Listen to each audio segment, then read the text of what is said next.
राजस्थान की पवित्र धरती माउंट आबू, पहाड़ों के बीच बसा एक ऐसा स्थान जहां प्रकृति अपनी संपूर्ण सुंदरता में मुस्कुराती है। और इसी धरती पर स्थित है पीस पार्क, ब्रह्मा कुमारी संस्थान का ऐतिहासिक और आध्यात्मिक धरोहर स्थल। कहा जाता है जब ब्रह्मा बाबा ब्रह्मा कुमारी संस्था के संस्थापक विभाजन के बाद माउंट आबू आए तो ये क्षेत्र एक शांत, जंगली और पथरीली भूमि थी। तब पांडव भवन से लगभग 8 किलोमीटर दूर बाबा स्वयं अपने 400 साथियों के साथ पैदल यहां आया करते थे। वो यहां कंदमूल फल खाते, प्रकृति की गोद में तपस्या करते और शांति के ईश्वरीय संकल्प में लीन रहते। वक्त बीता, पर वो तपस्या आज भी इस धरती के हर रेत के कण में गूंजती है। और फिर आया सन 1985, जब संस्था की द्वितीय मुख्य प्रशासिका दादी प्रकाशमणि जी ने इस भूमि को पहचाना। कहा कि ये जमीन केवल मिट्टी नहीं, बल्कि ब्रह्मा बाबा और मम्मा की यादों से जुड़ी एक ऐतिहासिक अमानत है। अफ्रीका से आए एक गुजराती परिवार ने इस संकल्प को साकार करने का जिम्मा लिया और देखते ही देखते ये बंजर भूमि एक हरियाली भरे स्वर्ग समान पीस पार्क में बदल गई। हमारे आने के बाद सबसे पहले ये परिवार आबू में आए थे, जबकि कोई भी इधर परिवार नहीं आया था और किसका भी मकान बना हुआ नहीं था। किशोर भाई बनाया और कितना अच्छा बनाया है। और खुद फिर इंस्ट्रूमेंट बन करके देखो ये बाबा का बगीचा।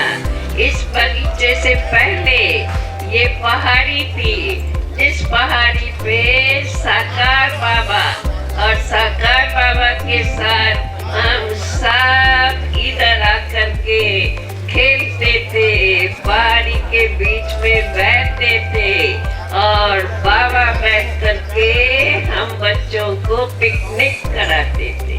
आज वो ही स्थान कितना ब्यूटीफुल इन्होंने बना दिया है। तुम पीस कार में आके अभी क्या हुआ है, जैसे मधुबन पांडवन में चार धाम, मधुबन में 4 धाम है, वैसे फिर मधुबन में ऊपर माउंट आबू पर आओ तो 5 धाम है। पीस पार्क में आकर के विदेश की याद आ जाती है। इतना सुंदर पीस पार्क बनाया है, लेकिन पीस पार्क कोई विदेश के गार्डन से कोई कम नहीं है। उसकी इतनी अच्छी व्यवस्था किशोर भाई ने की है। दादी को डेली इनको विजिट करेंगे नहीं ना पीस पार्क, तब तक इनको अच्छा नहीं लगता था। लेकिन प्रोग्राम्स डेली क्रिएट करती जाती। कोई भी पांडव भवन में उस समय शिविर चलती थी, प्रोग्राम चलते थे, बाबा के प्रोग्राम चलते थे, तो सबको इकट्ठा करके लाती है। तो यहाँ पिकनिक, ये एरिया में पिकनिक को लेकर आती थी, खाना भी खिलाती थी, वो सबको खुश करती थी।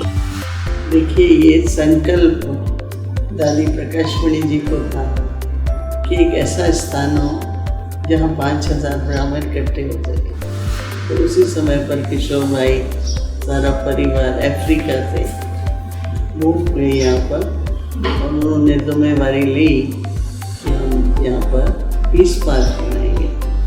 तो पीस पार्क बना और डबल फॉरेनर्स चाहे और भी सब यहाँ पर आते हैं, बहुत खुश होते हैं। और अभी तो देखो कितना विस्तार हो गया है हर तरीके से। पीस पार्क बाबा के चरण यहाँ पर पड़े हैं, मम्मा और साथ साथ आदि रतन। जब दिलवाड़ा मंदिर में आए, दिलवाड़ा मंदिर में बताया ये कैसे ब्राह्मणों का यादगार है, तपस्या। फिर बाबा के साथ अचलगढ़ तक जाते थे, तो बाबा मम्मा यहाँ आए हैं चरण, यहीं पर बाबा के पड़े, तपस्या भी की।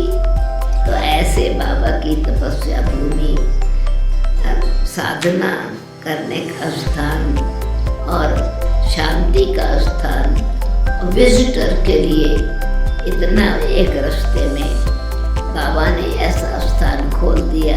और ये जो कहते हैं कि भगवान रोटी रोजी सबको देता है, तो मैं देखती हूँ यहाँ तो जंगल था, अभी सामने कितनी शॉप्स खुल गई। आज ये स्थान केवल एक उद्यान नहीं बल्कि आध्यात्मिकता और प्रकृति का संगम है। यहाँ से नशा मुक्त भारत, कल्पतरु अभियान और जल संरक्षण जैसी सेवाएं निरंतर चलती रहती हैं। प्रतिदिन लगभग 10,000 आगंतुक यहाँ शांति का अनुभव करने आते हैं। यहाँ की चाय और शरबत के तो पूरे माउंट आबू में चर्चे हैं। जो भी एक बार यहाँ आता है वो पीस पार्क की मिठास दिल में लेकर ही लौटता है। और यही नहीं, ये स्थान अब तक देश विदेश के अनगिनत अतिथियों का आकर्षण केंद्र रहा है। चाहे प्रधानमंत्री नरेंद्र मोदी जी हों या पूर्व राष्ट्रपति प्रतिभा पाटिल जी, कई फिल्म अभिनेता, नेता और उच्च अधिकारी यहाँ आकर इस धरती की शांति और पवित्रता को नमन कर चुके हैं। आज का पीस पार्क न केवल ब्रह्मा कुमारी संस्था का गौरव है, बल्कि ये बताता है कि जब आस्था, सेवा और तपस्या मिल जाएं, तो पत्थर भी ईश्वर के मंदिर बन जाते हैं।